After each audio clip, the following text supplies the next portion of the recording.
नाम भक्तों का उद्धार कैसे करता है, इस पर गोस्वामी जी अपना विचार प्रकट कर रहे हैं। उनका कहना है, जपहि नाम जन आरत भारी, मिटहि कुसंकट होहि सुखारी। देखिए, ये 4 प्रकार के भक्त जो गीता में वर्णन मिलता है। आर्तो जिज्ञासुरर्थार्थी ज्ञानी च भरतर्षभ। भगवान कहते हैं, चतुर्विधा भजन्ते माम जना सुकृतिनोर्जुन। कहते हैं अर्जुन, 4 प्रकार के लोग हमारा भजन करते हैं। कौन कौन लोग? तो आर्तो, पहला दिया कि जो आर्त है, किसी न किसी समस्या से जूझ रहे हैं, अत्यंत दुखी हैं, पीड़ित हैं। और दूसरा जिज्ञासु, जो जानना चाहते हैं हमारे स्वरूप को, जो रहस्य को जानना चाहते हैं, तो वो जिज्ञासु भक्त हैं। और फिर कुछ अर्थार्थी हैं। अर्थ माने प्रयोजन, अपने प्रयोजन के सिद्ध के लिए कुछ लोग हमारा भजन करते हैं। वो प्रयोजन चाहे पैसे का हो या किसी कार्य की सिद्धि हो, जो भी हो, कोई न कोई प्रयोजन होता है, कोई उद्देश्य होता है जिसकी पूर्ति के लिए अर्थार्थी भक्त भगवान की आराधना करते हैं, उनका स्मरण करते हैं।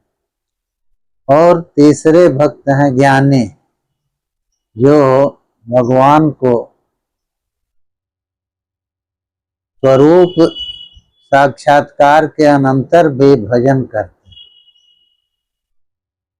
जैसे ये एक वचन मिलता है, विश्वेश्वरस्तु सुधिया गलिते भेदे, भावे न भक्ति सहिते न समर्चनीय। विश्वेश्वर भगवान शंकर हमारे आराध्य हैं, तो ये उनकी आराधना भेद के गलित हो जाने पर, माने जब हम स्वरूप साक्षात्कार हो गया हमको और हम ये जान गए कि हमारा और उनके स्वरूप में कोई भेद नहीं है, जीव जो है वो ब्रह्म ही है, तो इसी को कहते हैं भेद का गलन। तो कभी कहते हैं, विश्वेश्वरस्तु सुधिया गलिते भेदे। विश्वेश्वर जो हैं वो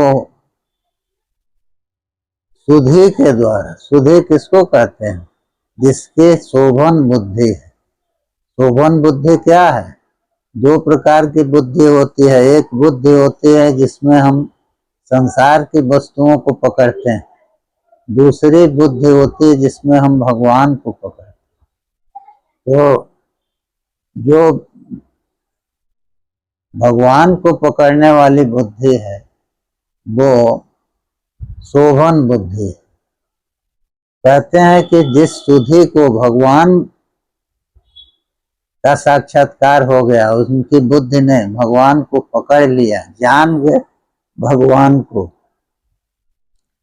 फिर भी उन्हें भक्ति भाव से विश्वेश्वर की समर्चना करनी चाहिए, अच्छी तरह से अर्चना करनी चाहिए। जिस तरह से भक्ति करते हुए, पूजा करते हुए उन्होंने ज्ञान की इस ऊंचाई को प्राप्त किया है, उसी तरह से उनको ज्ञान के बाद भी पूजा करनी चाहिए। क्योंकि उससे 2 चीज होगी।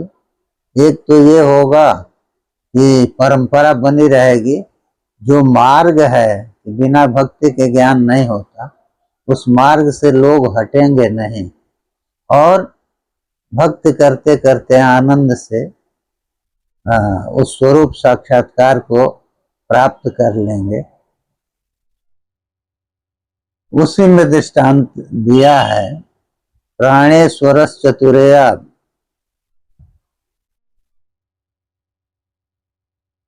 मिलते पिचित्ते चैलांचल व्यवहिते न निरीक्षणीय। प्रेयसी जो पत्नी है उसको अपने पति को समाज में देखना है तो वो चैलांचल व्यवहित दृष्टि से, माने आंचल की ओट से ही देखेगी। यही मर्यादा। तो जैसे इस तरह की मर्यादा का पालन वो सती स्त्री करती है, उसी तरह से उस भक्त को भी, जिस भक्ति मार्ग से चल के उसने ज्ञान प्राप्त किया है, उस भक्ति मार्ग को छोड़ना नहीं चाहिए, ये सिद्धांत है। तो भगवान ने 4 प्रकार के भक्तों की जो चर्चा गीता में किया, उसी को कुछ दूसरे रूप में या दूसरे शब्दों में गोस्वामी जी कहते हैं, जपह नाम जन आरत भारी। जो अत्यंत भारी पीड़ा से दबे हुए हैं, जो आर्त हैं, वो लोग नाम का जप करते हैं और मिटहि कुसंकट होहि सुखारी। तो उनका कुसंकट मिट जाता है और वो अत्यंत सुखी हो जाता है। तो नाम जप तो ठीक है, निरंतर करने से वो संकट दूर होगा ही। अरे द्रौपदी ने तो अत्यंत निराश होने के बाद केवल एक बार गोविंद पुकारा था, महाभारत में है। तो केवल एक बार गोविंद नाम लेने से ही भगवान वस्त्र के रूप में अवतार ले लिए। दोबारा उच्चारण की जरूरत नहीं पड़ी, या ये कहिए कि दोबारा उच्चारण का अवसर नहीं था, इतना समय नहीं था। तो ये आरत जो भक्त हैं उनकी इस प्रकार की कथा है। तो उससे मिटहि कुसंकट होहि सुखारी, कुसंकट मिट जाता है और वो सुखी हो जाते। राम भगत जग 4 प्रकारा, वही 4 प्रकार के भक्त जो गीता में दिए गए हैं, उनकी चर्चा प्रसंग बस गोस्वामी जी करते हैं कि 4 प्रकार के भक्त राम के हैं। सुकृति चारि अनघ उदारा, वो सभी के सभी सुकृति हैं, निरंतर सुकृत करने वाले हैं, पुण्य करने वाले। क्यों कि किसी भी तरह से वो दूसरे का सहारा तो नहीं ले रहे, आर्त हैं तो अपनी पीड़ा निवृत्ति के लिए भगवान को ही पुकार रहे हैं, जिज्ञासु हैं तो जिज्ञासा की निवृत्ति के लिए भी भगवान को ही पुकार रहे हैं, अर्थार्थी हैं, किसी प्रयोजन की सिद्धि करनी है तो उसके लिए भी भगवान को ही वो पुकारते हैं, और ज्ञानी हैं तो वो भी भगवान का भजन करते ही हैं।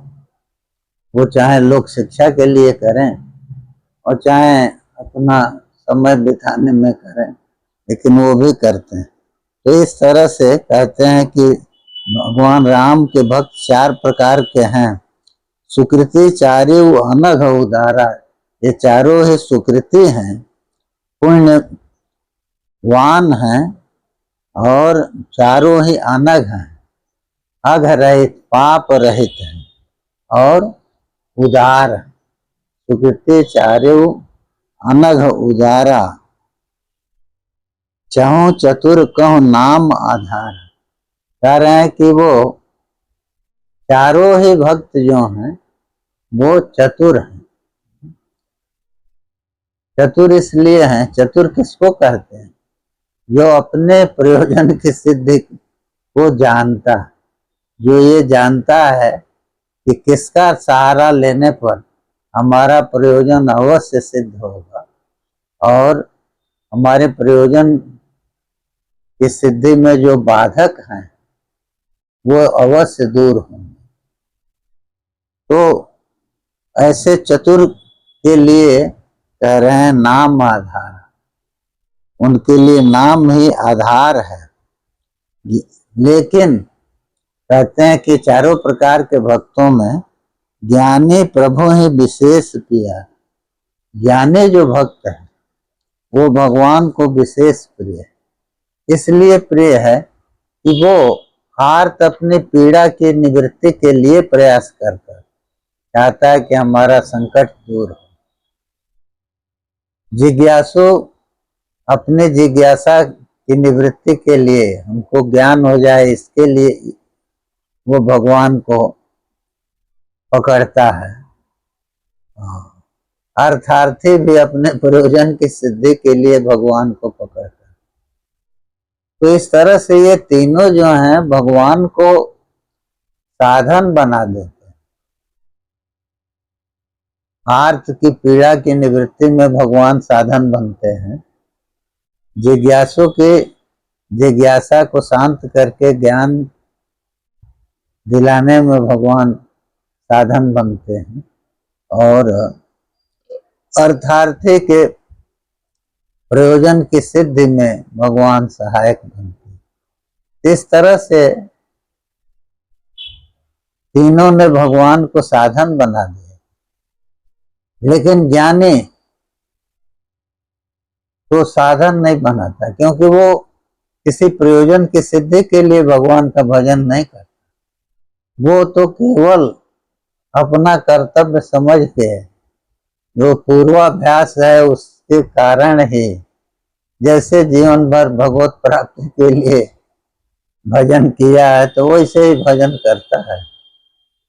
तो वो भगवान को साधन नहीं बनाता, वो भगवान को किसी रूप में अपने से अलग नहीं, अपने सामने देखना चाहता है और उनसे किसी प्रकार का कोई कार्य नहीं लेना चाहता। इस तरह से तो स्वाभाविक है कि जब उसका कोई उद्देश्य नहीं है, वो केवल प्रभु को चाहता है, तो भगवान को उससे प्रेम होगा ही।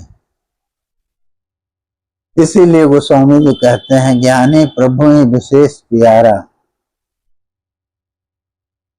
आगे बोलते हैं कि चहुजुग चहुश्रुत नाम प्रभाव। चारों युगों में और चारों श्रुतियों में, चारों वेदों में नाम का प्रभाव दिखाई पड़ता है। लेकिन कल विशेष नहीं आन उपाय। लेकिन कलयुग में विशेष प्रकार से उसका महत्व दिखाई देता है और यहाँ कोई अन्य उपाय भी नहीं। भगवान के नाम का स्मरण, भगवान के नाम का जप, भगवान की सतत स्मृति, इससे जीव का उद्धार होगा। इसीलिए कहते हैं कि कलयुग में नाम का विशेष प्रभाव है और अन्य कोई उपाय नहीं, अन्य कोई उपाय नहीं है। तो देखिए नियम सभी जो हैं वो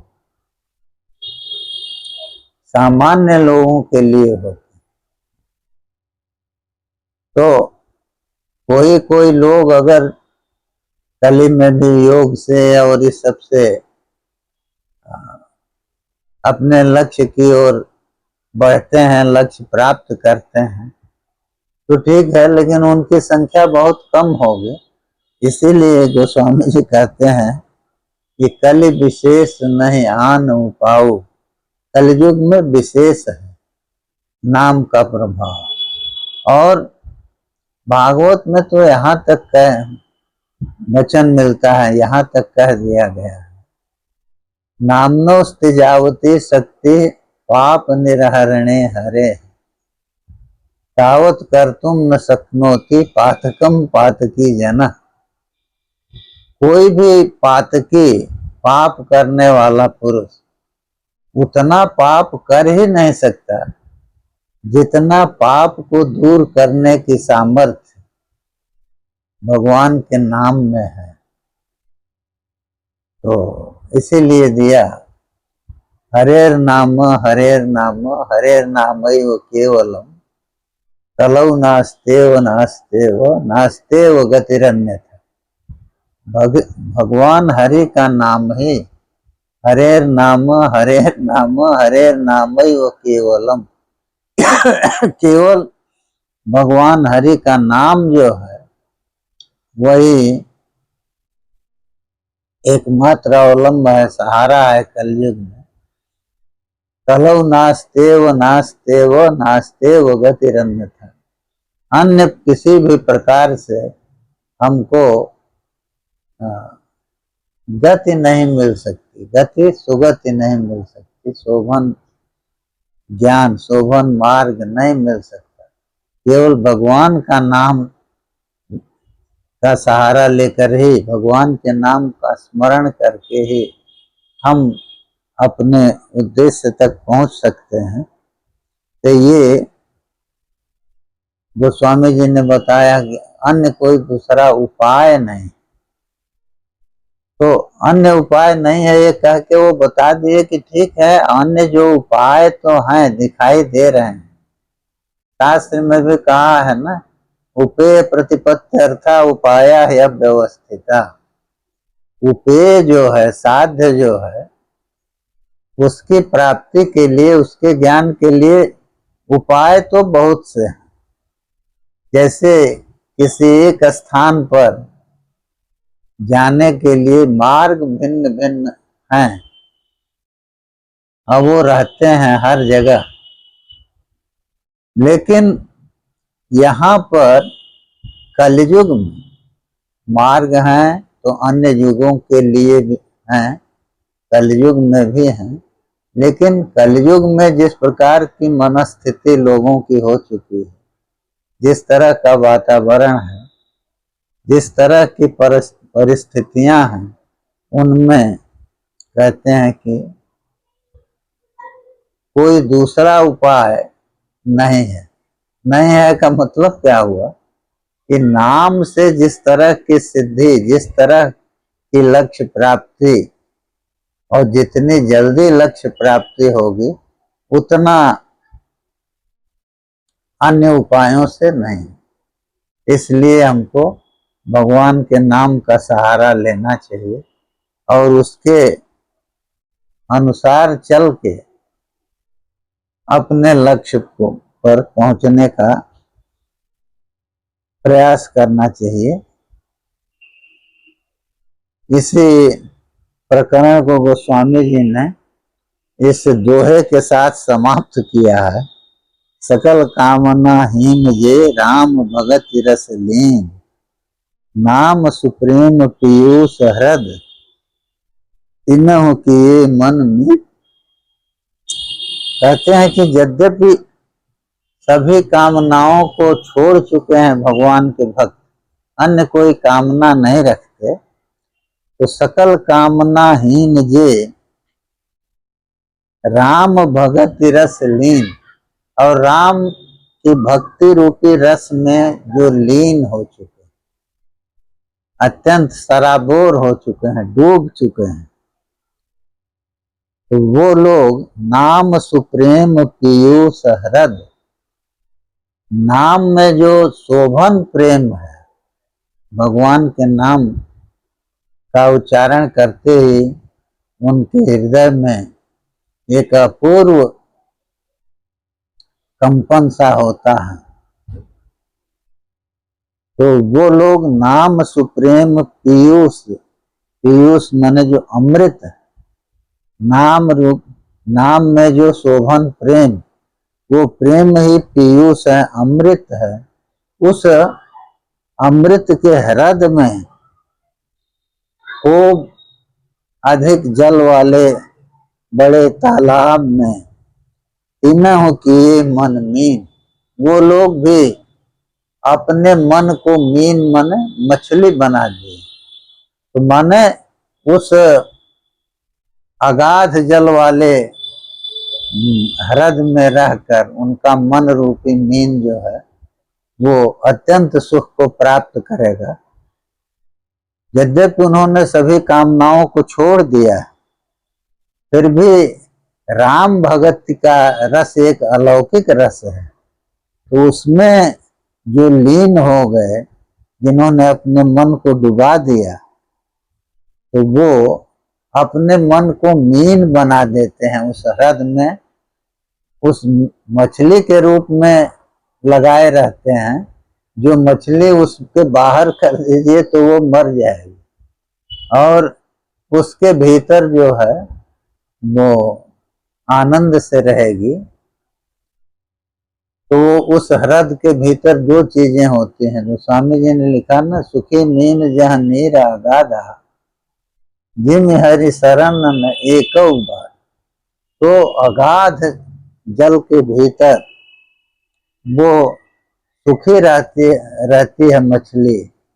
उसी प्रकार जैसे हरि शरण में आने पर, भगवान की शरण में आने पर कोई भी बाधा नहीं रह जाती। बस यहीं इस प्रसंग को रोकेंगे।